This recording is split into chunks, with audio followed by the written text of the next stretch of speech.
the bookshop, it's the bookshop, it's the bookshop of Beverly Farms. Howdy, everybody. It is Sam Feifel, your host of John Updike's Ghost, your favorite little podcast about reading, writing, bookstores, awesome things, 5th anniversaries, and everything cool. I'm joined, as always, by my sister, the co-owner of the bookshop of Beverly Farms, and a great party thrower, Hannah Harlow. How are you doing today, Hannah? You know, for having almost no one come in the store these days, I'm feeling very busy. Yeah, well, it's the post-holiday lull. We can't be too surprised by it to be being quite a expected. contrast. Yes. It's no problem. It gives us time to plan, and we are planning big things. Big things. We are having our 5th anniversary. We will have owned this store for 5 years in the first week of February, and we are going to have a 5th birthday party. We're throwing a party. Yes, it's amazing. You can come if you want. It's not going to be anything very special, but we will have some snacks and, a cake and some cake. very smart people from 5 to 7 on February 8th. Should dip in. We'll probably, if you are a booze manufacturer and want to give us some for free, you can do that. And it's going to be great. You should come and join us. It's going to be so fun. It is. I'm looking forward to it. Yeah. Hannah throws a good party. I throw a good party. You put that together. You've got great party. Don't worry. Only we had enough space for your band to come down and play. No, that can't happen. But I'll DJ. Okay. So Sam is DJing. Hannah is buying a cake. That's right. I will handle the music. Hannah and her husband Jason, who are very good at food, will handle the food. And I will not handle the food. As you remember, everybody in Hannah's family got cookbooks for Christmas, so we'll have some ramen. Yeah, and some maybe chili. we'll have the 12-year-old make some ramen for everybody, and the 15-year-old will make chili crisp eggs, hard-boiled eggs, which I don't recommend. That's disgusting. I do not want that. Anyway, let's get to our agenda. I think we have quite some books. I have 2 books, really. You would think, because I've been bound to the couch. You can't move. I can't believe you're not reading. You would think I would read more books, but this Good Girl was very substantial. I read, this is going to be a hot book. It's Good Girl by Aria Aber. I'll talk more about it, but I've this is going to be around. White hot. And then I also read, I gave it to my daughter for Christmas, but now she's given it to me that she's done reading it. Heartbreak is the National Anthem, How Taylor Swift Reinvented Pop Music by Rob Sheffield. Yeah, can't wait to hear about that. It's awesome. So those are my 2 books. What have you got? I have 3, and I will go in order of publication date here. Good. A Sea of Unspoken Things by Adrienne Young, which just came out on January 7th. Mm-hmm. And then The Queens of Crime by Marie Benedict. Okay. And that comes out on February 11th. A little mystery. Mm-hmm. And then the big one here is Dream Count by Chimamanda Ngozi Adichie. Oh. Mm-hmm. Which comes out on March 4th. Dream Count, not to be confused with the Dream Hotel from last time. I got confused. I saw the Dream Count. I was like, is that the same book? Yes, someone else just said that to me. They're like, oh, you mean the Dream Hotel? And I was like, no, I mean Dream Count, though I've read the Dream Hotel too. All right. And I think both come out on March 4th. They both come out on the same day. Well, why don't we talk? We'll go opposite order because I want to hear about this Dream Count. Okay. What is this? Okay. So Chimamanda Ngozi Adichie wrote some bestsellers. Right. One was Americana. I was about to say, Americana is like now high school curriculum. Required reading, yes. Yeah. Though to be fair, I haven't read it. I've also not read it, but my son is reading it right now in his high school English class. Yeah. She wrote the novel Half of a Yellow Sun. She wrote a little manifesto called We Should All Be Feminists, which also was very popular. Sentiment I agree with. Yeah, so this is her new novel. And she hasn't had a new novel in I don't know, maybe 10 years, something. It's been a while. Right. So this is a publishing Much event. awaited, big deal. Yes. So I was very excited to read this. And I will say, I'll say I didn't love it. I didn't hate it. Right. I engaged with it. And so I appreciated it because it made me engage with the book and really think about it. And I feel like because of who she is, I felt like she deserved Gets a little this more kind rope of reading than the average person. Yes. because I was confused. What were you confused by? So the premise of the book is that this is the story of 4 women and their desires. Their desires. Mm-hmm. Yes. Just what do women desire, I guess. Right. Mm-hmm. And, hell if you know. Right. Hell if I know. No, what they desire is to truly know a person and be known. Right. Okay. This is kind of, and that's they what all is say posited. this. Yes. Okay. Yeah. So the theme is very clear. Mm-hmm. It is stated many times. Mm-hmm. And this is, what many of them feel like that's what love is, right? So it has know and be known. 4 storylines about these women's love lives. Okay. And frankly, a lot of it was just women being idiots about men, where you're like, why? Why would you do this? And why would you let them treat you this way? And it gets into all of that, I guess. Mm-hmm. Yes. Mm-hmm. But and I know isn't that the central question? There are lots of women who make bad decisions about men for reasons that are very difficult to understand. Right. And that's what this book is about. Except one of the storylines is very, very, very different from the other 3. So 3 of the storylines are Nigerian women in the world, living in various places. Mm-hmm. They're all super rich. Oh. And unlucky in love. Aha. And then there's a 4th storyline about a woman from Guinea who lives in poverty and makes her way to America and is sexually assaulted during one day when she's working in this hotel. That sounds terrible. It's terrible. It is. Reading it is terrible. Right. It's just very detailed, matter of fact. Trigger warning sort of stuff. Yeah. And that's based on a real event. That happened to her?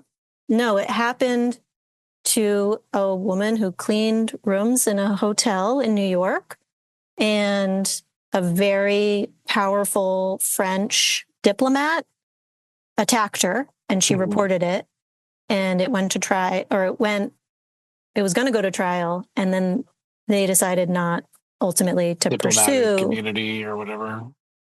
Well, they decided the woman wasn't credible enough or something. So did you know the case fell apart. No, I didn't know this backstory, but there's an author's note at the end that kind of reminded me of it. Once you read about it, you're like, oh yeah, this is. Yeah, describing it, I do sort of remember that. Yeah. Yeah. So that, to me, that one storyline really didn't fit. I just didn't understand how it fit in the novel. It is so vastly different. And how are the storylines? And then to suggest dispersed? It's the perspective changes to the perspective of the. Yeah, I think 2 of the characters have first person narrations and 2 are in third person. And do you get indications of the shift by the chapter title, or does it go in order, or how do you know? It's chapter title. So it's okay, this first section is, one, and it goes 1, 2, 3, 4. And then you come back a second time to 1 or 2 of the characters. Oh, so you get the whole story. And then maybe you get a little coda or whatever. Yeah. Do they read novellas? Do you feel like they're bolted together, or they're coherent, other than this one that doesn't fit? Yeah, well, the thing is, because of that 4th story that doesn't fit, those other 3 ladies sort of become indistinguishable because they're. Other than, they're not the poor woman who got raped anyway. Right. Yes. And so I just felt like it's not a novel. These are character sketches. Right. and they didn't really add up to anything. And none of the characters really went, except for maybe that one different one. They didn't really go through like a story arc. There's no arc. Like, there's no arc. Just like sketches. It's just things that happened in their lives that don't really add up. That to me didn't really add up to much. That's too bad. Except, there are certainly sections that were enjoyable to read. She's obviously a super awesome writer. So Right. there was one character I really liked. She lives in Nigeria and she decides to get her doctorate in the United States. And she comes to the United States for this program. Right. And her commentary on America is amazing. That kind of thing. Like, and there's another character who kind of moves permanently to the United States and she loves it here. But it's just like their commentary on, not being born here and growing up here. Yeah. Like just well, so that's what I was the things they have to say about our culture was super interesting. Is it like unreliable narrator stuff where we're being told that the book is about one thing, but really it's about another type of deal? Like we're being told it's about being known and knowing, but really it's about the immigrant experience or something? Sure. I mean, yeah, I guess it's more than about the desires of four interconnected women, which is kind of like the descriptive copy, right? Yeah, but is the descriptive copy just some marketeer trying to, Oh man, first of all, like, okay, having been one of these marketeers, I take mild offense at that. But well, I'm just saying, that copy? the quality of the marketeers are not always super high all the time. And if you have a serious piece of literature, maybe they're just trying to package it in an Oprah way. I do feel like they are maybe overselling it. Maybe they know it's not as amazing as Americana. That's what I'm saying. It sounds a little bit like they're trying to smash you over the head with, no, really, there is a cohesiveness to this, but actually, just isn't. The copy is bonkers. A trenchant reflection on the choices we make and those made for us. Blah, blah, blah. It confirms Adichie's status as one of the most exciting and dynamic writers on the literary landscape. And there's other copy in here where you're just like, what are you talking about? Like, the language you're using to talk about this book is like so over the top. Well, because it resonates quite a bit with Good Girl. Because Good Girl, again, by Aria Aber. So it has very bombastic copy. But B, it's fundamentally about the immigrant experience, right? So it's like a sort of twice told fish out of water story in that, not only is this, it's about a woman who just got out of boarding school, is like half-assing university in Germany. She grew up in Berlin, was born in Berlin to these Afghan refugees who were highly educated, middle-class doctor types in Afghanistan, had to leave as refugees, had her so that they would be allowed to stay in Germany, but were never able to like recapture their middle classness because they never learned the language well enough to get degrees to actually go practice. So they just, remained in poverty, basically in the immigrant ghettos of Berlin. But a couple of their family members got out earlier and were able to make some money. So they have enough to send their daughter, who is our main first person protagonist telling the story, to like a boarding school in the outskirts of Berlin. And now she comes back, she's graduated, all of her rich friends at the boarding school are going off to university and whatnot. She is like doing tons of speed and acid and going to raves in the like Berlin rave culture. Awesome. Love that. What year is it? I would say this is probably 2010, something like that. It's like 10, 15 years ago. Cool. Aria Aber is like a rock star she won the Prairie Schooner Book Prize, Whiting Award, Wallace Stegner Fellow at Stanford, Oh, wow. graduate student at USC. She speaks Farsi and German, writes in English, and Yikes. recently joined the faculty of noted awesome university, the University of Vermont, as an assistant professor of creative writing, which I didn't learn until I finished the book. Wow. So it's obviously semi-biographical, but this woman, the author, is clearly like a wicked smarty pants rock star, whereas the good girl is, she's less successful. She wants to be a photographer, but like kind of half-asses it.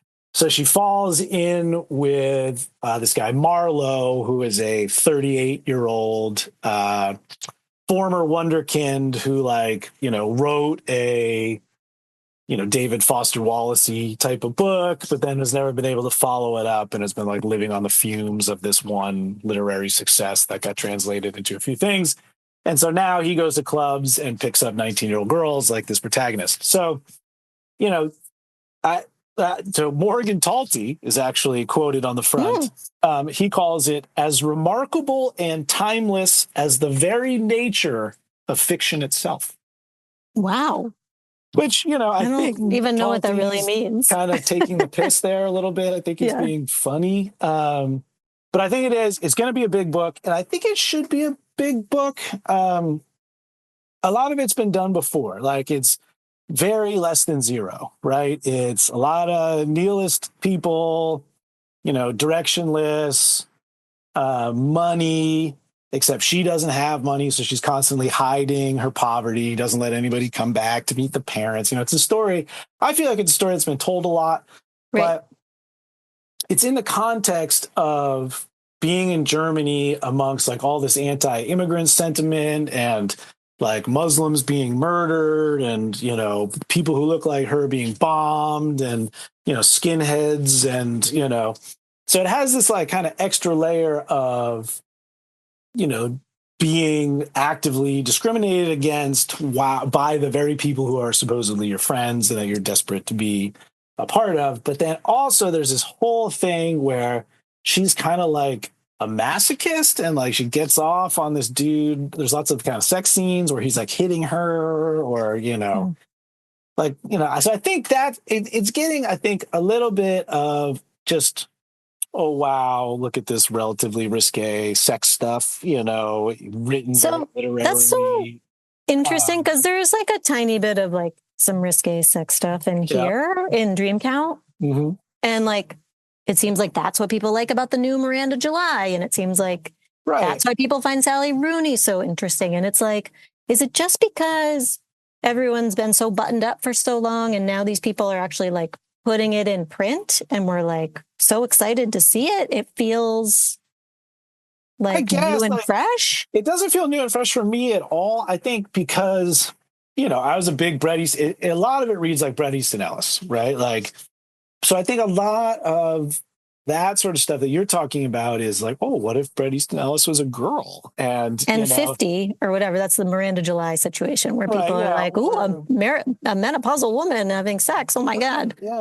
I think it's part of that. And I just think it's women engaging in this. It's also, I think it's just pendulum. Like, I think, in the 90s, we've talked about like the, Morgan Talty reminded us of a lot of like the 90s fiction that were about like drugs and, it's William S. Burroughs then swung into like, sort of boring stuff. And then it swung into the 90s and then it swung away. And I think just like this racy stuff, like, oh, hey, we're all doing drugs and like, nobody does drugs anymore. So now it's like kind of cool to do drugs again a little bit, I think. And, smoking is making a comeback because like nobody smokes. So now I'm like, it's kind of, ooh, look at how dangerous I am. I'm smoking.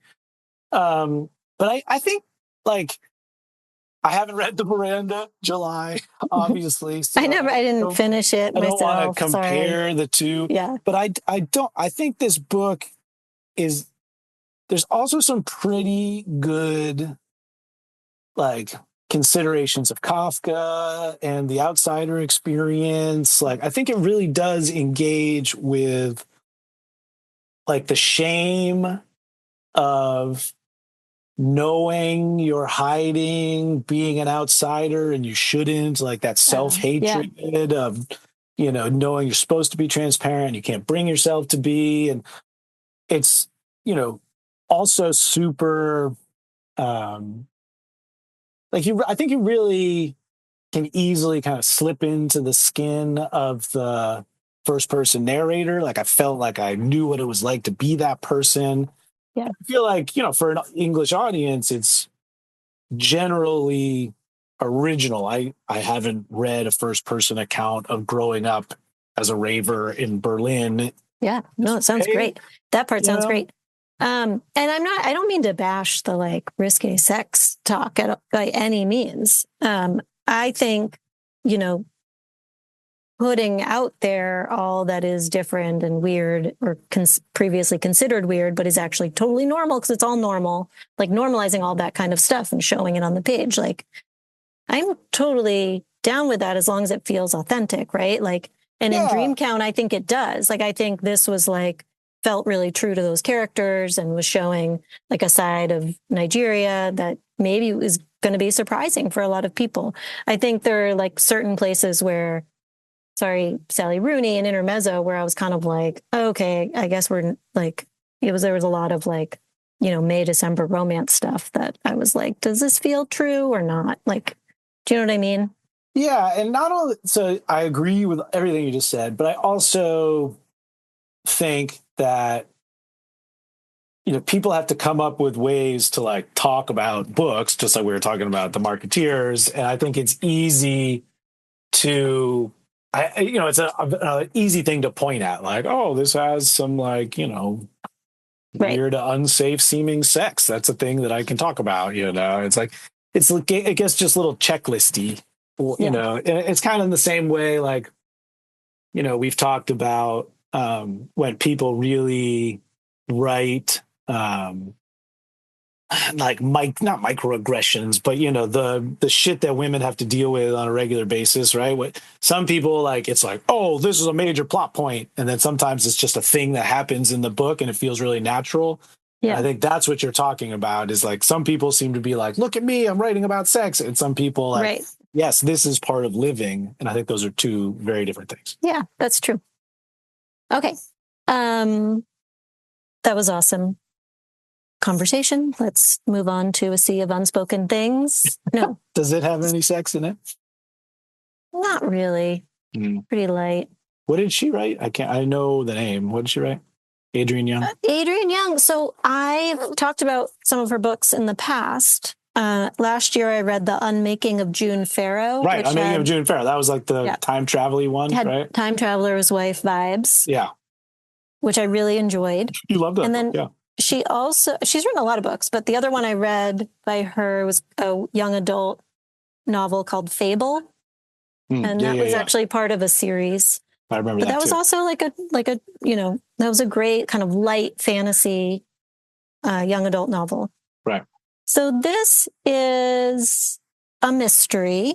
I would call it kind of a straight mystery. And it's a young woman who's returning to her small hometown in the woods, the mountainous woods of Northern California.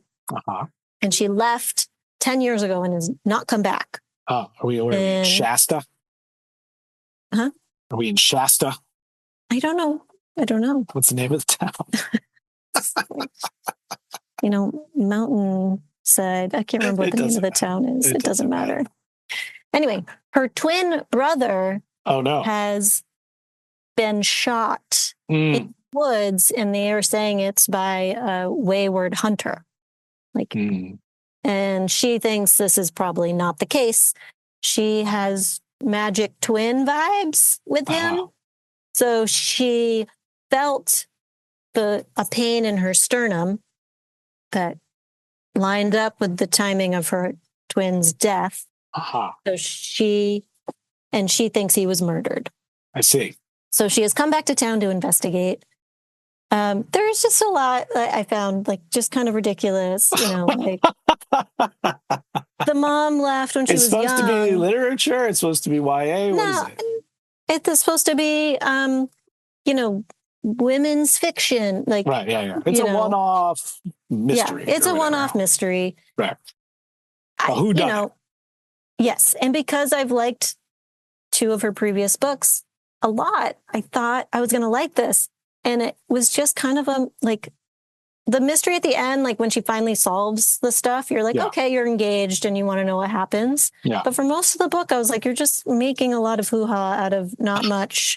And like, she just has like a lot of feelings, and you're like, well, what are these feelings about? And then you finally find out and you're like, and I was just like, there's just you're not saying anything. Like, what is the point of this book? Like, what is the bigger message? It's, and then it's like the magic twin stuff. I was kind of like, it's not really working for me. Right.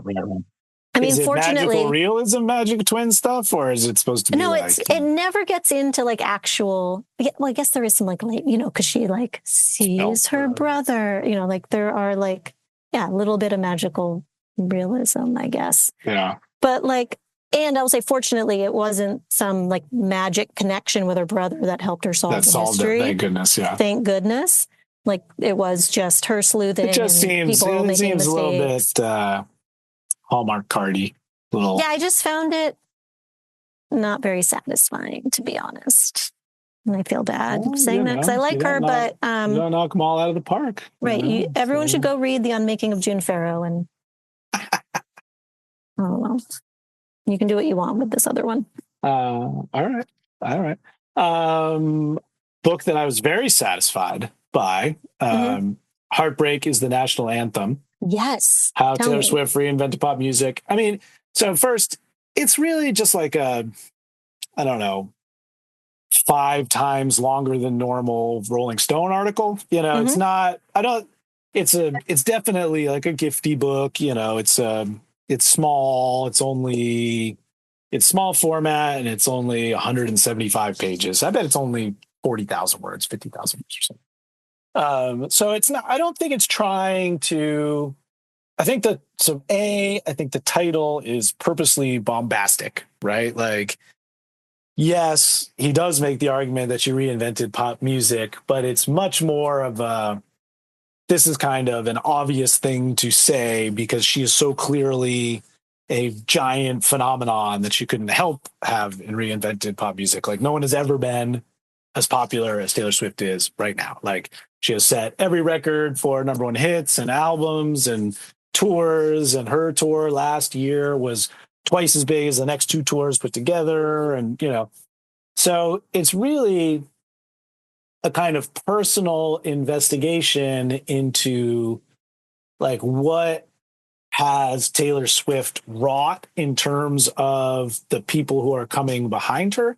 And he makes the argument that really like she's responsible for Phoebe Bridgers and, just like even like Selena Gomez and, like all of these like Lorde or, female pop stars who, were inspired by Taylor Swift in many ways, whether like actually really they were huge Taylor Swift fans and they, became pop stars, or just, they were going to be pop stars anyway, maybe, but they were inspired to go bigger. And, it's like obviously Beyonce is a part of it and whatever. But like when you look at rock music or, pop music in 1975, it's 90% dudes.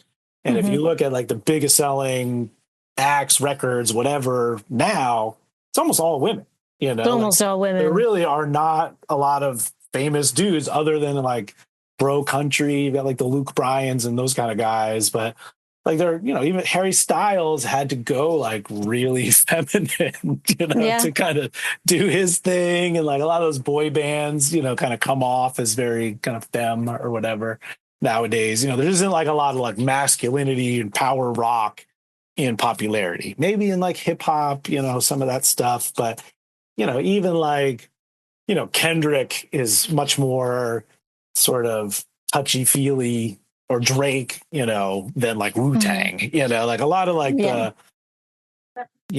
misogyny has gone out of pop music. Women have become just such a much bigger force in the industry. And so he kind of takes it back to just what a phenomenon Taylor was. And he, just celebrates the fact that all of these girls saw in Taylor someone who was telling her own story in her own way, was not compromising. She's always been a little bit of a sex symbol, but not, she wears, leotards and stuff or whatever. Sometimes it bums me out when she wears the leotards. Yeah, I'm like, but you don't have to do that. I think she's female empowering it or whatever. She likes it or whatever. But it was never like the whole thing. When she was 16 to 18, she wasn't like dressed like super big booby or whatever. She just wore country attire, and like she played her own guitar. She wrote her own songs, which most country artists don't do. People always assume that she didn't, but she was in many ways the Bob Dylan of country music, in that she made it the thing that you wrote your own music and you recorded your own music, and she's always been uncompromising. And then he also lets us into the background because he actually has been covering her for so long that they're kind of buddies a little bit. So you get this cool. Like, not a lot. He doesn't play it up, but he's really, you can tell he's like in awe of her, but he takes you back in, and he's like, she knows that I have a ranking of all of her songs online, and the show that I was at, she played my song that she never plays, and blah blah blah. But she also played all the songs that I say are terrible, and so it's just like. But you said so. This is like, this guy loves pop music, right? It's like an appreciation of pop music and Taylor Swift and everything she's doing. Yes. Cool. And it's. That's what I like the most about it is, I always say that, like, I think most people don't really like music very much. They like the music that's popular when they're in high school, and they never really listen to anything new. And, they get a playlist that they listen to over and over again, and they don't necessarily like get off on hearing new music. But for people who like music is special to them, and they go to like a lot of shows and they get that emotional impact from music, like he is great at channeling that and helping you kind of put into words, like, why is it so awesome to listen to or sing along to a song with 50,000 other people? And like, I regularly like tear up at shows, or like, I just get like completely overwhelmed with emotion because it's just so awesome. Like, I don't know how it can be more awesome than that. He is great at like, yes, that's what it is. And I think especially for people who don't get it, I think it's a great way to kind of get into the brain of someone who just can't get enough of this, just like, give me more, more, more. We went to a wedding in September and, had a DJ for the dance portion. Oh, yeah. And it was wild that everybody knew like every lyric of every song they were playing. I mean, I didn't necessarily, but like my 12-year-old son did. And he had a math meet last week, which was away. So, I said, how was the math meet? And he was telling me about the bus ride home, which was him. And so there are two other guys on the math team, but one wasn't there and one got a ride home from his dad. Uh-huh. So Wells was on the bus with the 5 8th grade girls on the math team. I bet you Wells was happy about that situation. And he said, somebody had a phone. And so they just put music on, and the 6 of us were just singing the whole ride home together. I assume it was mostly Taylor Swift songs. I'm sure. But he said, that's why I knew every song at the wedding, is because of these bus rides, which I thought was so cute. Yeah, that's great. Yeah.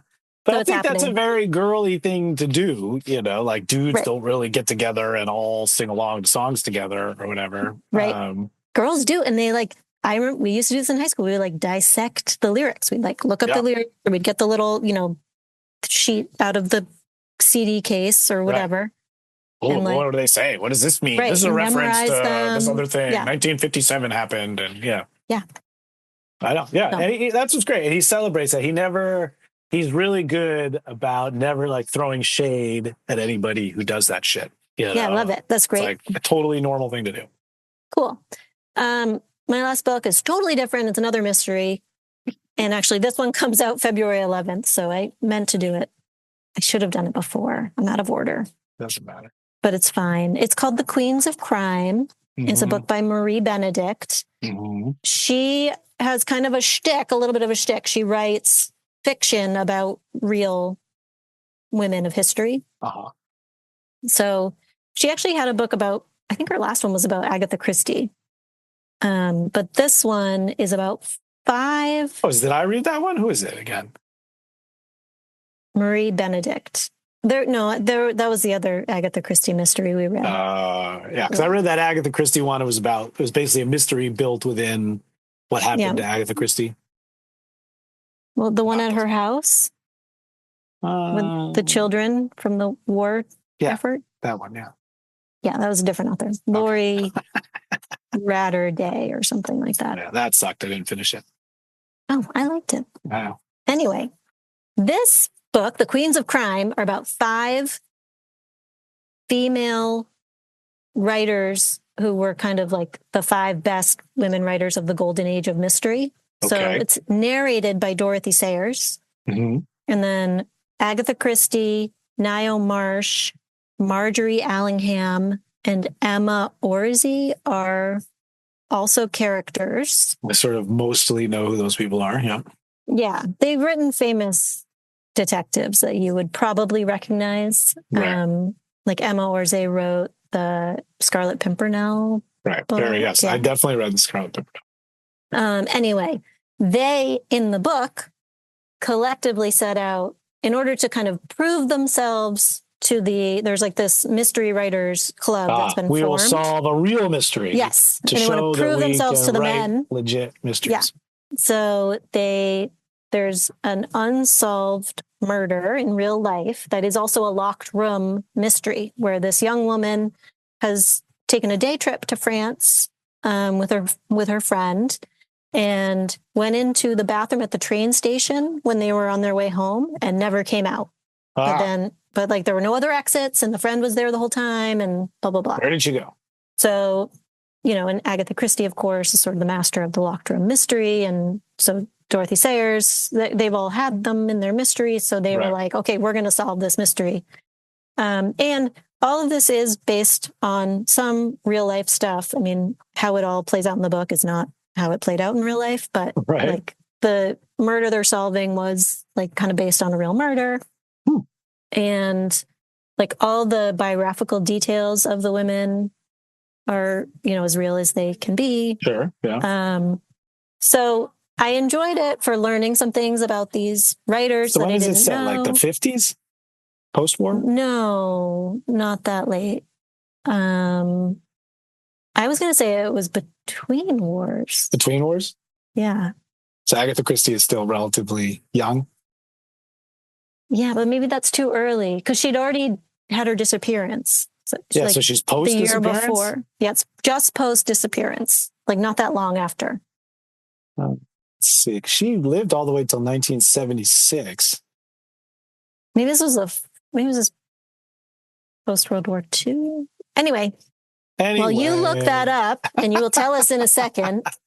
I will say, it was, for the most part, like a very satisfying mystery to be solved. I enjoyed the characters. I enjoyed the writing.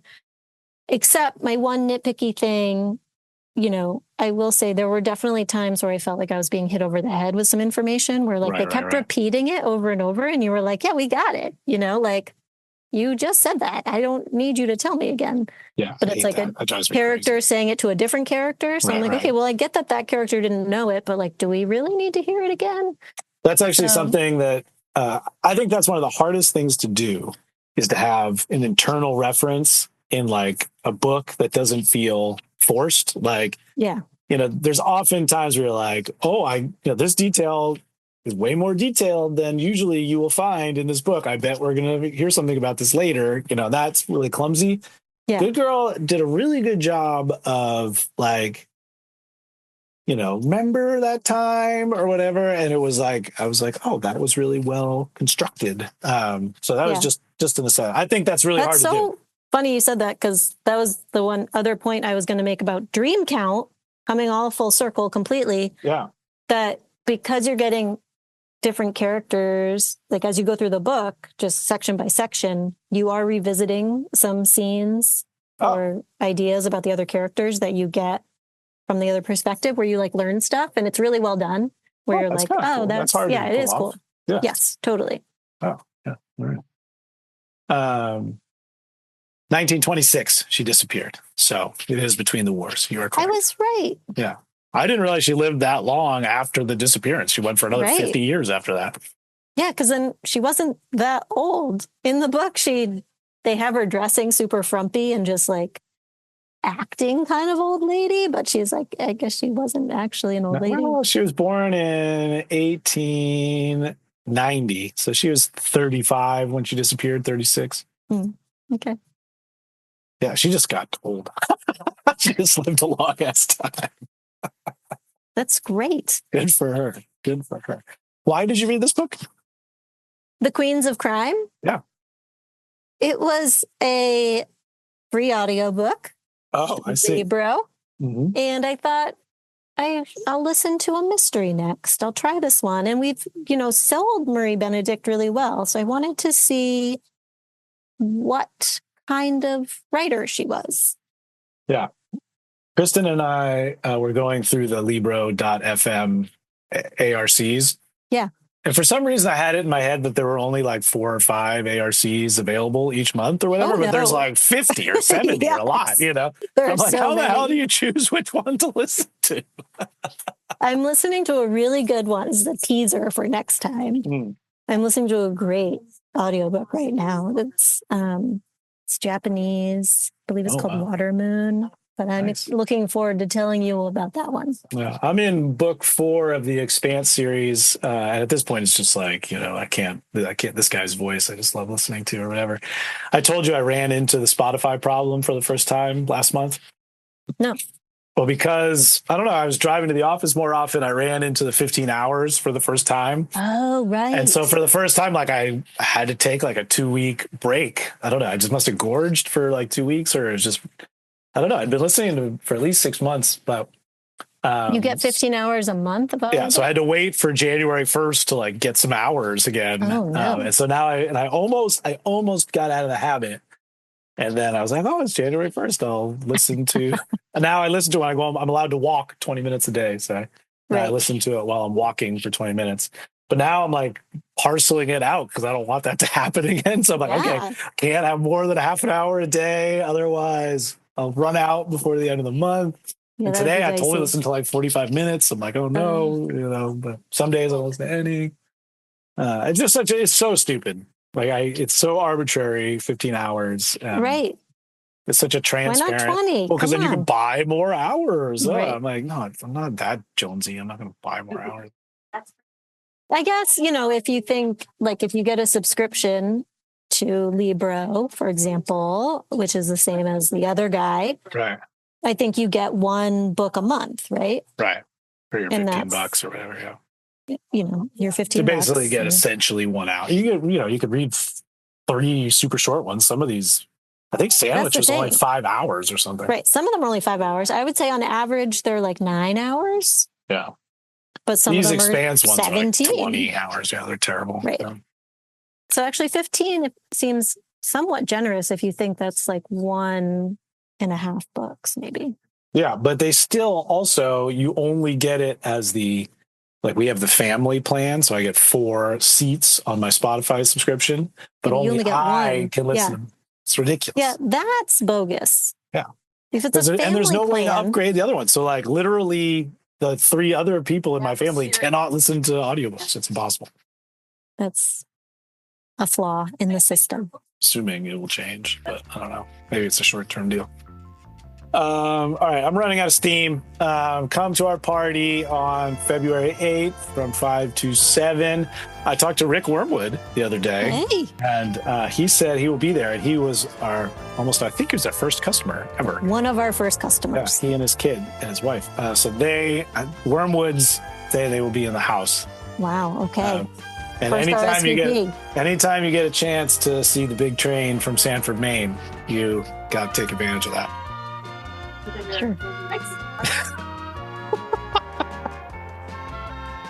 Okay. You just don't know it. Also, you can hear him talk about, he'll talk shit about the other people in his Columbia PhD creative writing program. Excellent. Yeah. All right. We'll see you later, everybody. Bye. Bye.